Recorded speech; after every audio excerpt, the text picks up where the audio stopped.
Salam, terimalah salam warta dari Bukit Fajar. Jadikanlah mereka muridku. Dalam nama Bapa dan Putra dan Roh Kudus. Amin. Tuhan sertamu dan sertamu juga. Inilah Injil Yesus Kristus menurut Lukas. Dimuliakanlah Tuhan.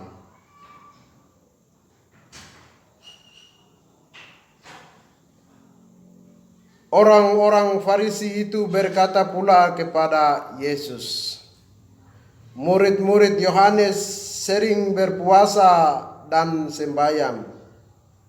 Demikian juga murid-murid orang Farisi. Tetapi murid-muridmu makan dan minum.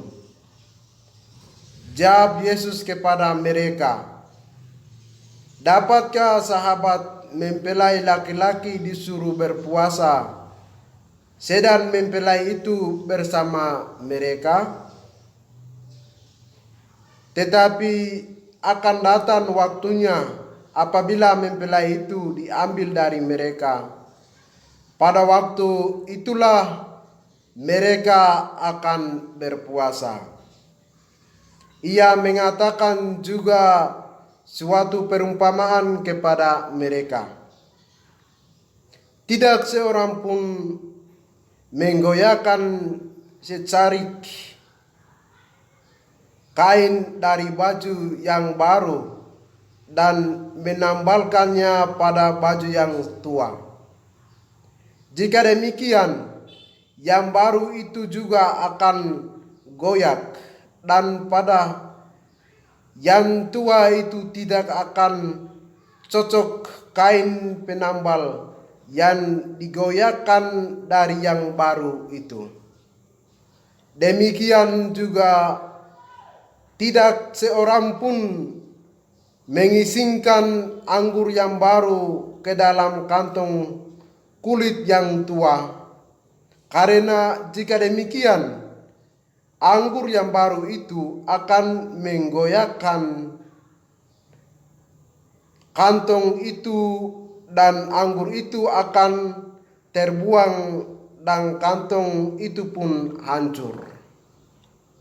Tetapi anggur yang baru harus disimpan dalam kantong yang baru pula.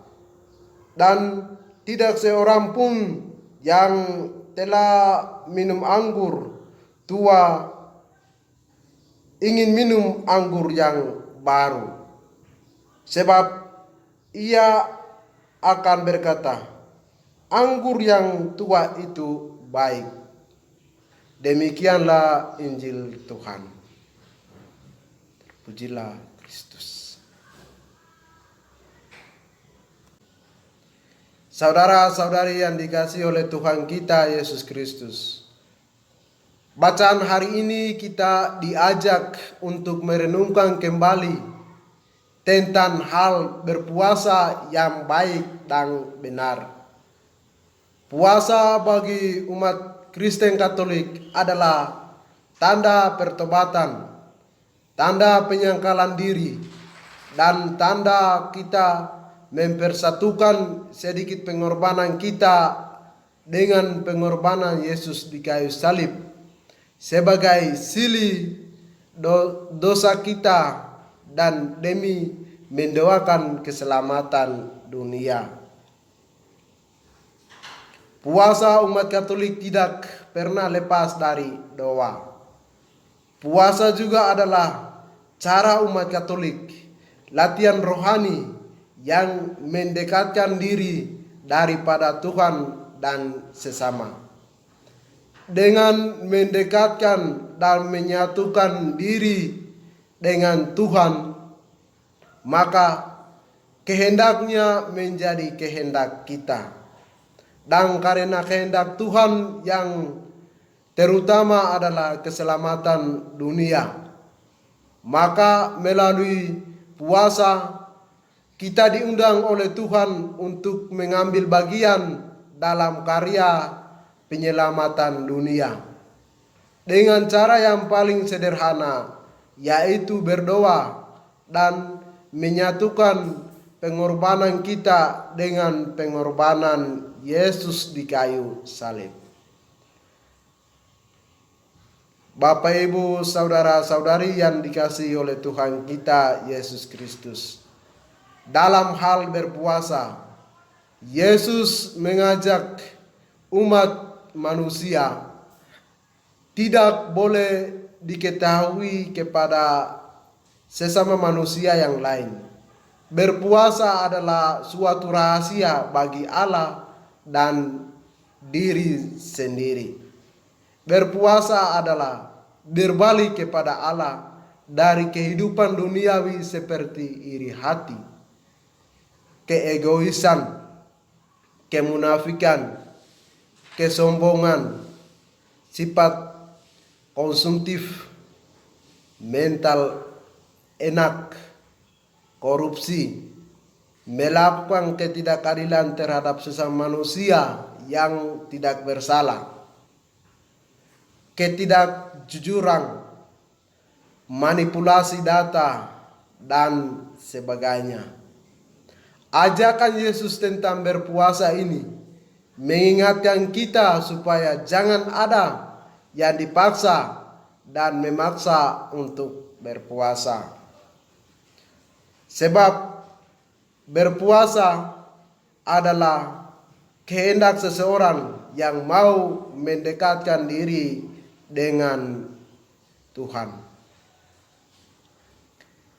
Saudara-saudari yang dikasihi oleh Tuhan kita Yesus Kristus, Yesus mengajak para pengikutnya mengisi anggur yang baru dalam kantong yang baru, artinya meninggalkan kehidupan duniawi dan menerima rahmat dan kehendak Allah dalam hidup kita.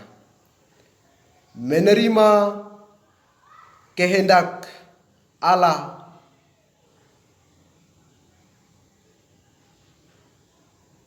dan rahmat Allah adalah suatu ikatan iman dengan Tuhan. Dengan kekuatan rahmat Allah yang kita terima, itu pula kita mendoakan keselamatan dunia dan manusia, agar supaya umat Allah dapat bangkit dari dosa dan penderitaan untuk memuji dan memuliakan Allah dalam kehidupan sehari-hari dimanapun kita berada. Bapak, Ibu, saudara-saudari yang dikasihi oleh Tuhan kita Yesus Kristus, pertanyaan bagi umat Allah adalah sejauh mana kita berpuasa bagi keselamatan dunia dan manusia, dan sejauh mana kita mendoakan keselamatan umat manusia dari dosa dan penderitaan. Semoga mari kita mulai mendoakan keselamatan dunia sambil mendoakan bagi keselamatan orang-orang yang terdekat dengan kita, yaitu orang tua kita masing-masing, suami atau istri kita masing-masing, anak-anak, saudara-saudari kita, teman-teman, sekelompok masyarakat, dan juga kepada para imam, pemimpin gereja, pemimpin negara, dan sebagainya. Semoga demikian. Pergilah engkau diutus. Dalam nama Bapa dan Putra dan Roh Kudus. Amin.